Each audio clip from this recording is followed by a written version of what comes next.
Il y a quelques années, Albert Jacquard, vous étiez venu parler à une classe d'école primaire. Et il y a une petite fille qui vous avait demandé « Monsieur, je voudrais devenir intelligente comme vous, comment faire ?» Qu'est-ce que vous lui avez répondu? C'était d'autant plus merveilleux que c'était une classe de SES, une classe pour les enfants qui sont réputés ne pas être doués.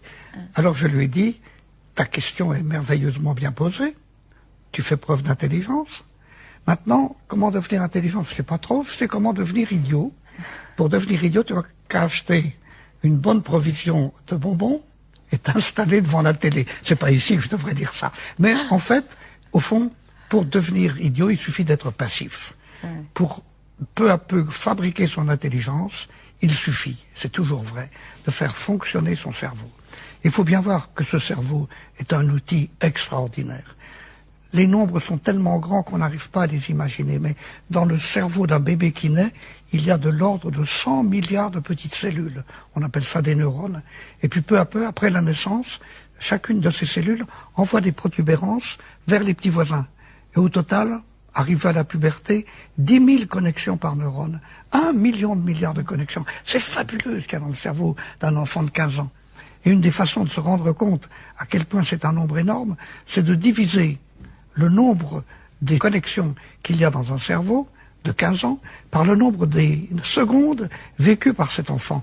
C'est 400 millions de secondes. Et le résultat, c'est qu'à chaque seconde depuis sa naissance, il a mis en place 2,5 millions de connexions.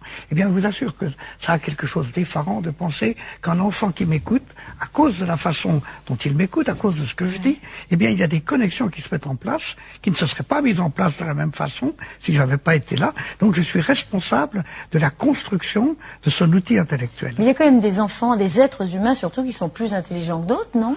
Ça ne veut rien dire du tout. Je vous assure que c'est une phrase, c'est pas par démagogie. Je ne suis pas plus intelligent qu'Einstein, ni moins intelligent, parce que cette comparaison n'a pas de sens. Bien sûr que mon intelligence n'est pas celle d'Einstein, parce que lui, il a été capable de trouver des choses que j'ai jamais trouvées. Bien sûr, mais quelle était la caractéristique de cet homme qu'on présente comme très intelligent?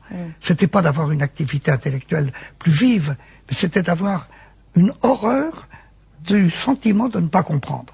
Quand il ne comprenait pas, il comprenait qu'il n'avait pas compris, et il n'aimait pas ça, alors il s'arrangeait pour finir par comprendre. Quelquefois, c'était très long.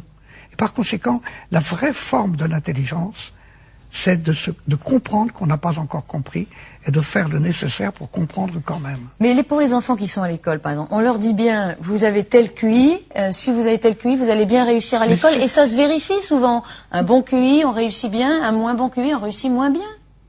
Mais évidemment. Si je dis à une fille qu'elle est laide, et je lui répète tous les jours qu'elle est laide, mais elle aura beau être jolie, elle finira par se croire laide. Et puis elle prendra une drôle d'allure, et puis elle fera des grimaces, et puis elle deviendra laide.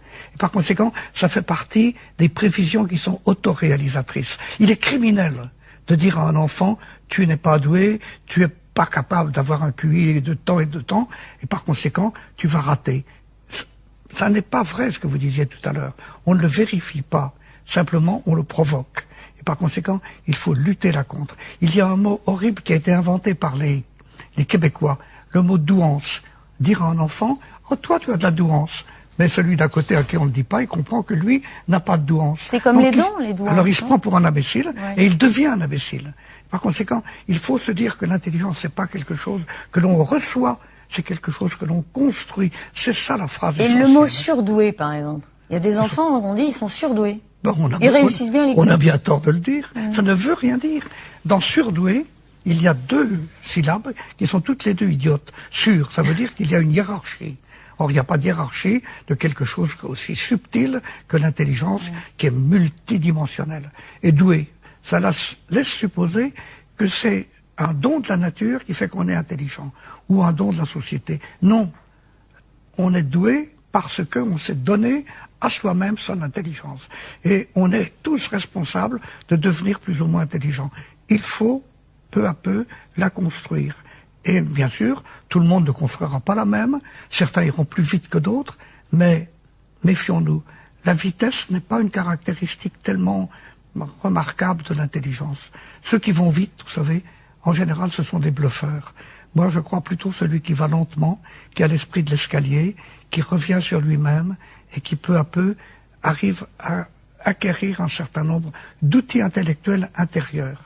Mais même s'il apprend plus tard, et s'il comprend quelque chose plus tard que les autres, c'est pas grave. L'important, c'est de le comprendre. Peut-être qu'il le comprend mieux. Celui qui lève le doigt dans une classe en disant « Monsieur, j'ai pas compris », il prouve qu'il a compris qu'il n'avait pas compris. Et c'est ce qu'il y avait de plus difficile à comprendre. Il faut toujours répéter ça. Et celui qui lève le doigt, qui n'a pas compris, il rend service à tout le monde. Parce qu'il amène le prof à recommencer. Et je le sais en tant que prof, il faut toujours recommencer.